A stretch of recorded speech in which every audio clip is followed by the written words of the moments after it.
Hello everyone. तो finally आज की इस वीडियो में हम बात करने वाले हैं CUET पीजी का फॉर्म आपको कैसे भरना है।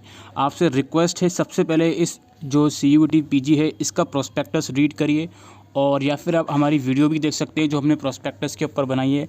लिंक उसका डिस्क्रिप्शन बॉक्स में देखने को मिल जाएगा। और बहुत ही केयरफुली आपको फॉर्म भरना है, ठीक है। बहुत ही ध्यान से आपको फॉर्म भरना है, बिकॉज़ ये आपका पीजी एडमिशन का सवाल है। कोई भी गलती होती है तो फिर आपके वो 2023 एडमिशन में प्रॉब्लम क्रिएट करेगी। तो बहुत ही केयरफुली आपको ये फॉर्म भरना है। तो CUET पीजी का फॉर्म भरने के लिए सबसे पहले आपको इस वेबसाइट पर आ जाना है। यहाँ पर ऊपर ही आपको रजिस्ट्रेशन फॉर CUET पीजी का लिंक मिल जाएगा। इस लिंक पर आप क्लिक करोगे और देन यहाँ पे आप रजिस्ट्रेशन पे क्लिक करके आप दूसरी वेबसाइट पर आ जाओगे जहाँ से आपको फॉर्म भरना है। अब यहाँ पर आप देख सकते हो लेफ़्ट साइड में आपको कुछ स्टेप्स दिखा रहे हैं कि अप्लाई करो, ऑनलाइन फॉर्म भरो और एग्जामिनेशन फ़ीस पे करो। राइट साइड में आपसे एप्लीकेशन नंबर, पासवर्ड और सिक्योरिटी पिन के थ्रू लॉगिन करने को बोल रहा है। सबसे पहला काम आपको करना है न्यू रजिस्ट्रेशन, बिकॉज अभी आप फर्स्ट टाइम इस वेबसाइट पर आए हो। न्यू रजिस्ट्रेशन पे क्लिक करोगे और यहाँ पर आपको कुछ बेसिक सी इंस्ट्रक्शन बताएगी और इन्फॉर्मेशन बुलेटिन डाउनलोड करने का भी लिंक आएगा, उसको आप डाउनलोड कर सकते हो। फ़ीस पर एक बार नज़र डाल लेते हैं। अगर आप 3 सब्जेक्ट तक मैक्सिमम अप्लाई करते हो तो 1000 रुपये आपकी फ़ीस लगेगी जनरल वालों की। EWS और OBC के लिए 800 रुपये है, 750 रुपये SC ST और थर्ड जेंडर के लिए, और PWD के लिए 700 रुपये की फ़ीस है। बाकी आप एडिशनल सब्जेक्ट के लिए भी अप्लाई करोगे, चौथे सब्जेक्ट के लिए तो 500 रुपये एक्स्ट्रा लगेंगे। फिर 5वें सब्जेक्ट के लिए अप्लाई करोगे तो 500 रुपये और एक्स्ट्रा लगेंगे। तो वो सब चीज़ें यहाँ पर लिखी गई हैं, ठीक है। तो ये फ़ीस की बात हो गई। बाकी आप यहाँ पे डिटेल प्रोसीजर लिखा गया है, इसको आप रीड आउट कर सकते हो। इसके बाद I have download the information पे क्लिक करके प्रोसीड पर हम क्लिक करेंगे। उसके बाद यहाँ पर आपको कुछ बेसिक सी डिटेल प्रोवाइड करनी होंगी अपनी रजिस्ट्रेशन के टाइम पर, जिसमें आपको अपना नाम प्रोवाइड करना है, फादर नेम, मदर नेम। ये सब अपनी क्वालिफ़िकेशन मार्कशीट के अकॉर्डिंग आप प्रोवाइड करोगे। बेसिकली 10th की मार्कशीट के अकॉर्डिंग ये डिटेल्स प्रोवाइड करनी होती हैं। Date of birth, gender, nationality, identity choose करोगे। इसमें आप कोई भी आइडेंटिटी, मतलब इंडियन चूज़ करोगे ऑब्वियसली, सॉरी नेशनैलिटी था वो। आइडेंटिटी यहाँ पर आप चूज़ करोगे अपना आधार कार्ड या जो भी गवर्नमेंट ID प्रूफ है वो आप यहाँ पे दे सकते हो। उसका नंबर यहाँ पे आप लिखोगे। फिर अपना एड्रेस लिखोगे आप, प्रेजेंट एड्रेस और परमानेंट एड्रेस। अगर वो सेम है तो यहाँ पे राइट बॉक्स में टिक कर दोगे, वो कॉपी पेस्ट हो जाता है। इसके बाद एक पासवर्ड बनाना है आपको। जैसे मान लीजिए आपका नाम है अमन, तो आप क्या कर सकते हो, अमन और उसके आगे नंबर चूज़ कर सकते हो, कैरेक्टर वर्ड चूज़ कर सकते हो। पासवर्ड के अंदर फर्स्ट लेटर आपका अल्फ़ाबेट होना चाहिए और कैपिटल लेटर कैपिटल अल्फ़ाबेट होना चाहिए। बाकी इसके अलावा पासवर्ड के अंदर आप नंबर्स का यूज़ करोगे और कैरेक्टर वर्ड्स का यूज़ करोगे, ठीक है। यहाँ पे पासवर्ड की गाइडलाइन भी लिखी गई है कि 8 से 13 कैरेक्टर के बीच में पासवर्ड होना चाहिए। इसके अलावा एक सिक्योरिटी क्वेश्चन है, उसको सेलेक्ट करके उसका आंसर दे दोगे आप। ये पासवर्ड रीसेट करने के काम आता है। इसके बाद यहाँ पर एक सिक्योरिटी पिन है, उसको एंटर करके सबमिट बटन के ऑप्शन पर क्लिक करोगे। तो सबमिट करने के बाद ही आपको कुछ इस तरीके का इंटरफेस नज़र आएगा। आप इसको क्लोज़ कर लोगे। यहाँ पे बता रहा है कि आप अभी भी रजिस्ट्रेशन को एडिट कर सकते हो या फिर आपको सबमिट करना है तो सबमिट कर सकते हो। फिलहाल इसको आप क्लोज़ कर दोगे। क्लोज़ करने के बाद ऊपर आपकी डिटेल यहाँ पर शो हुई होंगी, ऊपर जाकर उसको चेक कर सकते हो। अदरवाइज़ ये जो सारे बॉक्स हैं इस पर आप टिक कर दोगे। इन बॉक्स पे टिक करने के बाद नीचे एक आई एग्री का बॉक्स है, इस पर टिक करोगे। याद रखिए अगर आपको एडिट करना है तो अभी भी एडिट कर सकते हो। इसके बाद इस स्टेप के बाद इन डिटेल्स को आप एडिट नहीं कर सकते, ठीक है। तो मेक श्योर कि आपने इस स्टेप से पहले अपना मोबाइल नंबर, नाम वगैरह सब कुछ बहुत ही केयरफुली डाला हो। अदरवाइज़ इसको हम सबमिट पे क्लिक करते हैं और सेंड OTP पे क्लिक करते हैं। येस पे क्लिक करेंगे। येस पे क्लिक करने के बाद OTP हमारे सामने आएगा और वो OTP हम यहाँ पर जो आप स्पेस देख रहे हो इस स्पेस में OTP डाल देंगे और सबमिट कर देंगे। ये थोड़ा टाइम ले सकता है वेबसाइट लोड होने में। सबमिट पे क्लिक करोगे तो आपका पहला स्टेप सक्सेसफुली कंप्लीट हो गया है। यहाँ पर आप देख सकते हो, हाँ जी, रजिस्ट्रेशन कंप्लीट है। अब आप एप्लीकेशन फॉर्म भरिए और फीस पेमेंट करिए, ठीक है। आपके पास SMS वगैरह या ईमेल वगैरह भी आ जाएंगे। यहाँ पर नीचे स्क्रॉल करोगे तो कंप्लीट एप्लीकेशन फॉर्म पे क्लिक करोगे, या फिर इस स्टेप के बाद आप लॉग आउट करके लॉगिन भी करोगे तो भी इसी स्टेप से आएगा। अब आपका एप्लीकेशन नंबर आपके पास आ गया है। शुरू में जो मैंने आपको दिखाया था कि एप्लीकेशन नंबर और पासवर्ड मांग रहा है लॉगिन करने के लिए, अब आप वहाँ से भी लॉगिन कर सकते हो उसको लॉग आउट करने के बाद। फिलहाल हम कंप्लीट एप्लीकेशन फॉर्म पे क्लिक करते हैं। इसके बाद यहाँ पर हमसे जो है यहाँ पे डिटेल्स मांगेगा बहुत सारी। हम पर्सनल डिटेल, आधार डिटेल्स और एग्ज़ाम सेंटर डिटेल मांगेगा, यूनिवर्सिटी और क्वेश्चन पेपर मीडियम चूज़ करना है, क्वालिफिकेशन डिटेल, बहुत सारी चीज़ें हैं जो हमसे मांगेगा। फिलहाल हम पर्सनल डिटेल का जो ऑप्शन है इस पर क्लिक करते हैं। तो इस पर हमसे कुछ पर्सनल डिटेल्स मांगी जाएंगी।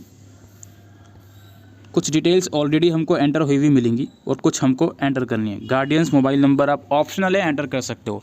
इसमें आप अपने मम्मी या पापा में से किसी का नंबर आप दे सकते हो। स्टेट डोमिसाइल, अब इसका मतलब ये है कि आप किस स्टेट में रहते हो वो यहाँ पे आपको चूज़ करना है। दिल्ली से हो तो दिल्ली चूज़ कर लेना, जो आपका डोमिसाइल है वो आपको चूज़ करना है। कैटेगरी क्या है आपकी, जनरल है, ओबीसी, एससी, एसटी जो भी है वो चूज़ कर लेना। क्या आप पीडब्ल्यूडी से आते हो, येस अगर आते हो तो। अगर आप येस करते हो तो आपको टाइप ऑफ डिसेबिलिटी चूज़ करनी पड़ेगी, अदरवाइज़ इसको हम नो रहने देते हैं। स्पोर्ट्स कोटा आप देना चाहते हो तो उसको येस करना, नहीं है तो नो करना, ठीक है। और एक्स सर्विसमैन अगर आप हो तो येस करना, नहीं है तो नो करना। आपकी एनुअली फैमिली इनकम कितनी है वो यहाँ पर आप लोग चूज़ कर सकते हो। आपका रिलीजन क्या है वो चूज़ कर सकते हो। स्टेटस ऑफ एम्प्लॉयमेंट, क्या आप एम्प्लॉयड हो या अनएम्प्लॉयड हो वो आप चूज़ कर सकते हो। कश्मीरी माइग्रेंट हो या नहीं वो आप चूज़ कर सकते हो। इसके बाद एक सिक्योरिटी पिन मांगेगा, उसको लिखने के बाद सेव और नेक्स्ट ऑप्शन पे क्लिक करना। तो सेव और नेक्स्ट आप कर दोगे तो उसके बाद आधार डिटेल्स मांग रहा है। क्या आपके पास आधार है या नहीं, पहले तो ये पूछेगा आपसे। अगर हम नो करते हैं तो देखते हैं क्या रहता है हमारे पास। नो कर दिया हमने, सबमिट कर दिया। Are you sure you want to submit, cancel. No है तो भाई नो करके सबमिट कर देना, अगर भाई है तो भाई येस कर देना, ठीक है। येस करके सबमिट करना, फिर देखते हैं क्या दिखाता है। तो कुछ नहीं, फ़िलहाल तो यही दिखाया है इसने, ठीक है, कोई दिक्कत नहीं है, सबमिट कर लिया। डिटेल्स ही दिखा रहा है। इसके बाद क्या है भाई, इसके बाद ये है कि I voluntary agree to share my Aadhaar number and where that it will be use to establish my identity for CUET PG examination. Basically ये कंफर्मेशन देना है कि हाँ जी मैं अपना आधार नंबर इस वेबसाइट के साथ शेयर कर रहा हूँ। और यहाँ पे ऑप्शन भी आ रहे हैं काफ़ी सारे, वो आप अपने अकॉर्डिंगली चूज़ कर लेना।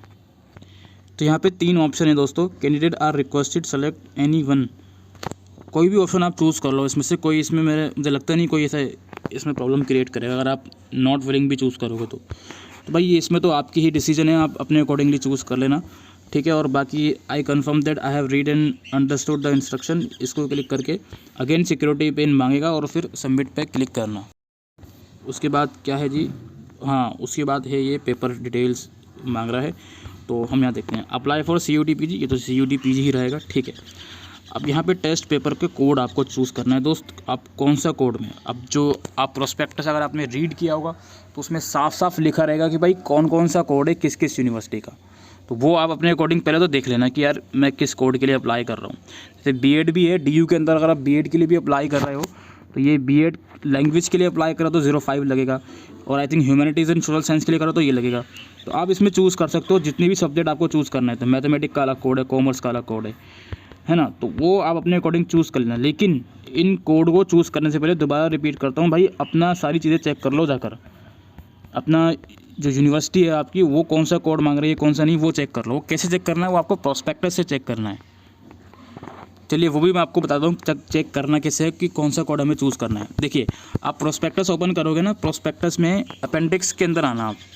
ये पेज नंबर भी मैं आपको बताऊँ, शायद 122 पेज नंबर हो सकता है, थोड़ा सा नीचे स्क्रॉल करता हूँ। हाँ ये देखिए ये पेज नंबर, ये एनेक्सर 9 है और पेज नंबर 122 है। अब इसमें करना क्या है ना, कोड चेक करने से पहले, मतलब कोड चूज़ करने से पहले आप ये देख लेना कि जिस भी यूनिवर्सिटी में आप किसी भी कोर्स में आप अप्लाई कर रहे हो तो यहाँ पर कौन सा कोड लिखा गया है। जो कोड यहाँ लिखा गया है वही कोड आपको फॉर्म के अंदर फॉर्म फिल करते टाइम चूज़ करना है, ठीक है। यहाँ पर जो कोड चूज़ करना है जो कोड वहाँ लिखा गया है।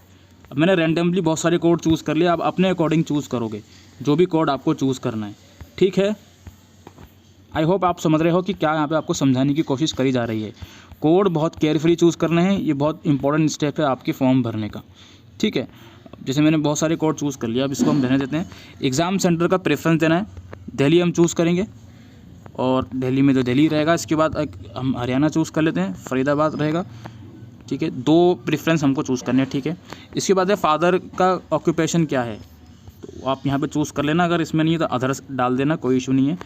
फादर्स की क्वालिफ़िकेशन जो भी है वो आप डाल दीजिएगा। मदर्स की ऑक्यूपेशन क्या है, होम मेकर हैं, हाउस वाइफ हैं या कुछ और चीज़ें हैं, तो वो आप अपने अकॉर्डिंगली डाल दीजिएगा, ठीक है।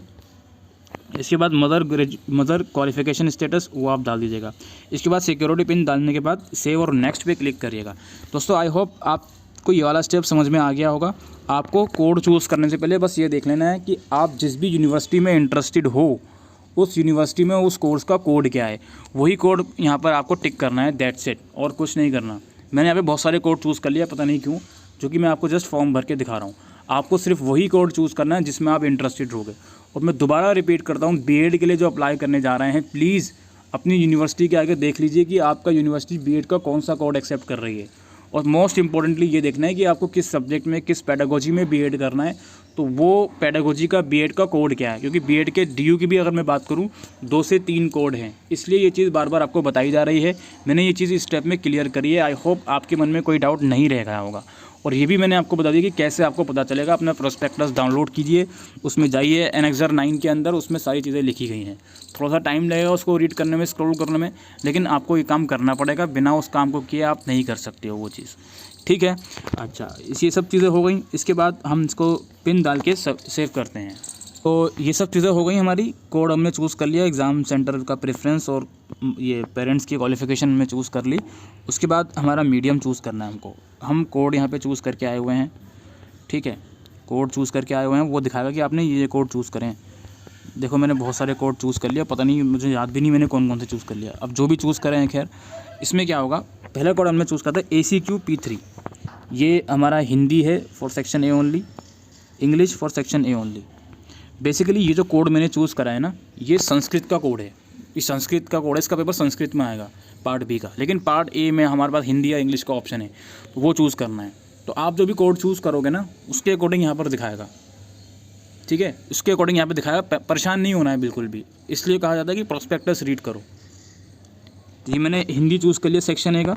और यहाँ आपसे पूछ रहा है कि ये जो कोड जिस भी यूनिवर्सिटी में अवेलेबल होगा, यानी कि ये जो कोड मैंने चूज़ करा है, ये कोड जिन जिन यूनिवर्सिटीज़ में अवेलेबल होगा उसकी लिस्ट दिखाएगा।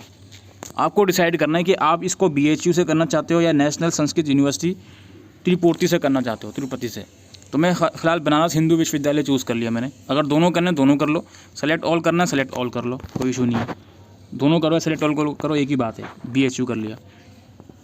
इसी तरीके से ये Q3 है, इसमें भी ये कोई सा कोड लैंग्वेज का ऐसा आ गया ये कि इसमें भी आपको सेम चीज़ करने को मिलेगी। आपको चूज़ ज़रूर करना पड़ेगा, ये स्टेप आपको कंप्लीट करना पड़ेगा, बिकॉज आप जो भी कोड चूज़ करके आओगे उसके अकॉर्डिंगली ही ये स्टेप दिखाएगा, ठीक है। इसी तरीके से और भी दूसरा कोड है यहाँ पे, सेक्शन ए के लिए चूज़ करना है। तो आपको जो भी यूनिवर्सिटी चाहिए वो चूज़ कर लो। इस तरीके से जो भी आपको मीडियम सेलेक्ट करना है वो आप कर लोगे। COQ-P01 ये BEd का होता है, ठीक है। सेक्शन भी तो दोनों मीडियम में आएगा, बाइलिंगुअल आएगा। ये BEd के लिए लैंग्वेज चूज़ करो हिंदी। अब कहाँ से करना चाहते हो, देखो यहाँ पे DU का भी ऑप्शन देना चाहिए, वो आप अपने अकॉर्डिंग देख लीजिएगा। DU का 03 में आता है आई थिंक, इसलिए अभी यहाँ नहीं आएगा। 014 का आप चूज़ कर लेना। तो इन सब चीज़ों को चूज़ करने के बाद सिक्योरिटी पिन है उसको एंटर करो और सेव करो। इसमें आपको एजुकेशन डिटेल प्रोवाइड करनी होगी, पहले 10th क्लास की डिटेल। अब ऑब्वियसली CUT PG के लिए अप्लाई कर रहा हो तो 10th क्लास तो आपने पास कर ही ली होगी, इसमें तो कोई दो राय नहीं है। अब इसमें किस ईयर में 10th क्लास पास आउट करिए वो चूज़ करना है, 10th और इक्विवेलेंट रहेगा। इसमें किस इंस्टीट्यूट से या बोर्ड से करिए वो चूज़ करना है। हो सकता है आपका नाम ना हो इसमें, तो अदर पे क्लिक कर देना। अदर पे क्लिक करोगे तो नाम खुद से एंटर करने का ऑप्शन आ जाएगा, ठीक है। अगर अदरवाइज़ आपका नाम है इस लिस्ट में तो वही नाम चूज़ करना जिस बोर्ड से आपने कंप्लीट करी है। जैसे CBSE से करिए तो CBSE का नाम इसमें होगा, वो आप चूज़ कर लेना। रिजल्ट मोड क्या था, 10th क्लास का परसेंटेज था या CGPA था। CGPA तो CGPA लिखोगे। मैक्सिमम ग्रेड पॉइंट कितना, 10 था तो 10 लिखोगे। 10th क्लास का roll number, exam roll number यहाँ लिख देना। और CGPA कितनी आई थी वहाँ पे आप लिख देना। किस अपने इंस्टीट्यूट का नाम और एड्रेस लिख देना शॉर्ट में, ठीक है। इसके बाद 12th की सेम तरीके से आप लिखोगे, पास लिखोगे, किस ईयर में पास आउट करिए 12th क्लास वो लिखोगे। इसके बाद 12th इक्वलेंट यही रहेगा, किस इंस्टीट्यूट से करिए वो यहाँ पे आप चूज़ करोगे। CBSE से करिए या किसी और इंस्टीट्यूट से करिए, तो अपना जो भी ड्रॉप डाउन लिस्ट है उसमें से आप चूज़ कर लेना। इसके बाद रिजल्ट मोड क्या था क्लास 12th का वो आप चूज़ करोगे। परसेंटेज था या CGPA था, परसेंटेज था तो परसेंटेज रहने दोगे। टोटल मार्क्स कितने थे, मार्क्स ऑफ 10 कितने थे। एडिशनल सब्जेक्ट को लाके जो बेस्ट 5 होते हैं उसके अकॉर्डिंगली यहाँ पे लिख देना 500, और 500 में से कितने मार्क्स आपके आए हैं। परसेंटेज अपने आप कैलकुलेट ये कर लेता है, रोल नंबर और इंस्टीट्यूट का नाम। इसके बाद हमारी मोस्ट इंपॉर्टेंटली है ग्रेजुएशन की डिटेल। अब पहले तो ग्रेजुएशन आप पास्ट हो या अपेयरिंग में हो। पहले तो अपेयरिंग में अगर आप डालते हो तो अपेयरिंग डाल दो, कोई दिक्कत नहीं है। अपने आप ईयर ऑफ पासिंग ये ले लेगा। किस स्ट्रीम में आप कर रहे हो, बीए प्रोग्राम कर रहे हो तो बीए चूज़ करोगे, ठीक है। बीकॉम कर रहे हो या अदर कर रहे हो, इसमें और दूसरे ऑप्शन आ नहीं रहे हैं, इसमें ये भी हो सकता है कि आप जो टेस्ट पेपर कोड सेलेक्ट करके आ रहे हो उसके बेसिस पर भी यहाँ पर दिखाए, हो सकता है ऐसा, मैं नहीं बोल रहा हूँ कि ऐसा ज़रूरी हो। अदरवाइज़ नाम नहीं है तो अदर पे क्लिक करोगे। अदर पे क्लिक करने के बाद अपना नाम यहाँ लिख दोगे, आप क्या कोर्स आप कर रहे हो, बी ऑनर्स पोल साइंस कर रहे हो, इंग्लिश ऑनर्स कर रहे हो, बीकॉम कर रहे हो। बीकॉम का तो यहाँ पर ऑप्शन है, हालांकि बीकॉम ऑनर्स का नहीं है, तो बीकॉम ऑनर्स का नहीं है तो अदर पे क्लिक करके बीकॉम ऑनर्स यहाँ आप लिख सकते हो। किस इंस्टीट्यूट से आप कर रहे हो, यूनिवर्सिटी ऑफ दिल्ली से कर रहे हो, कोई और सी इंस्टीट्यूट है, जो भी इंस्टीट्यूट है, अगर नाम है तो यहाँ पे आप सेलेक्ट करो, नहीं है नाम तो अदर का ऑप्शन है। अदर का ऑप्शन ज़रूर होगा इस ड्रॉप डाउन लिस्ट में, काफ़ी बड़ी लिस्ट है, तो वहाँ पे क्लिक करके अदर का ऑप्शन पे क्लिक कर देना। रिजल्ट मोड अभी बंद करा हुआ है, ब्लॉक हो गया बिकॉज अपेयरिंग में हमने डाला है। अगर अपेयरिंग में नहीं डालते, हम पास्ट डालते इसको, जैसे अगर हम पास्ट डालते तो ईयर ऑफ पासिंग में 2022 डालते, कोर्स स्ट्रीम नेम में डालते हम अदर्स डालते अगेन, और यहाँ पे नाम लिख देते। फिर यहाँ पे आप देखो रिज़ल्ट मोड में अगर हम CGPA चूज़ करते तो ये देखिए CGPA ऑब्टेन कितनी थी, CGPA कितनी थी। अगर आपने DU से ग्रेजुएशन करी है तो यहाँ पर है ना, DU हमेशा ये बोलता है परसेंटेज में डालो, लेकिन आपका रिज़ल्ट मोड ही CGPA में आया था, तो बेसिकली आप यहाँ पे 10 डालोगे और CGPA कितनी आई थी आपकी वो डाल दोगे, ठीक है। और अपना अगर SOL से करिए तो SOL DU लिख दोगे, DU के किसी रेगुलर कॉलेज से करिए तो उसका नाम लिख दोगे, ब्रैकेट में DU लिख दोगे, ठीक है। और यहाँ पे पिन डालने के बाद आप सेव और नेक्स्ट पे क्लिक करोगे। एक बात याद रखिएगा दोस्तों, जो ग्रेजुएशन की डिटेल में रोल नंबर मांगेगा ना, तो उसमें एग्ज़ाम रोल नंबर डालना आप लोग। एग्ज़ाम रोल नंबर तो अब हर साल सेम ही होता है, तो वो डाल देना आप, ठीक है। और बाकी हम इसको प्रोसीड कर देते हैं, और ये लगभग हमारा फॉर्म कंप्लीट हो ही गया है। इसके बाद क्या है, other national level examination detail, have you appeared and pass any other national level exam, हाँ या ना, कोई और दूसरा आपने नेशनल लेवल एग्ज़ाम क्लियर किया हुआ है। ये बहुत सारे यहाँ पे ऑप्शन है, IIFT, UGC, CMET, अगर किया हुआ है तो आपके लिए है, नहीं है तो नो कर दो और सिक्योरिटी पिन डाल के प्रोसीड करो। उसके बाद दोस्तों यहाँ पर है डॉक्यूमेंट्स अपलोड करने हैं, फ़ोटोग्राफ, सिग्नेचर, ये दो ही चीज़ें मांग रहे हैं मुझसे। अगर मैं किसी रिजर्व कैटेगरी से होता तो उसका सर्टिफिकेट भी मांगता मुझसे, है ना।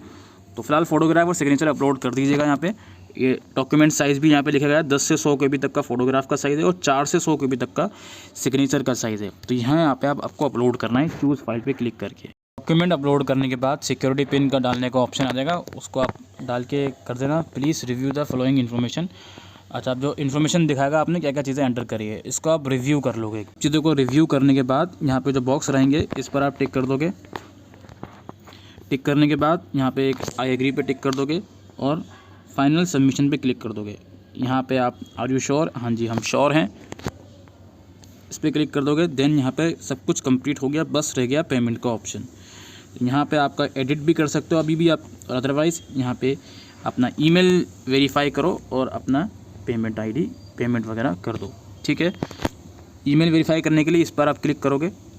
इस पर क्लिक करने के बाद OTP वगैरह जाएगा आपका, सिक्योरिटी पिन डालना है। सिक्योरिटी पिन डालने के बाद सबमिट बटन पे क्लिक करके और जो भी पेमेंट का स्टेप दिखाएगा आप पेमेंट कर दोगे। इतना करने के बाद आपका जो कंफर्मेशन पेज है उसका प्रिंट आउट या फिर PDF फॉर्मेट में लेकर रख लेना। और यहाँ इस स्टेप के बाद आपका CUET PG का एप्लीकेशन फॉर्म कंप्लीट हो जाएगा। तो दोस्तों आई होप आपको ये वीडियो यूज़फुल लगी हो, तो वीडियो को शेयर कीजिएगा। कुछ क्वायरीज़ हों तो कमेंट सेक्शन में लिख के पूछ सकते हैं। अभी के लिए वीडियो में इतना ही, थैंक यू।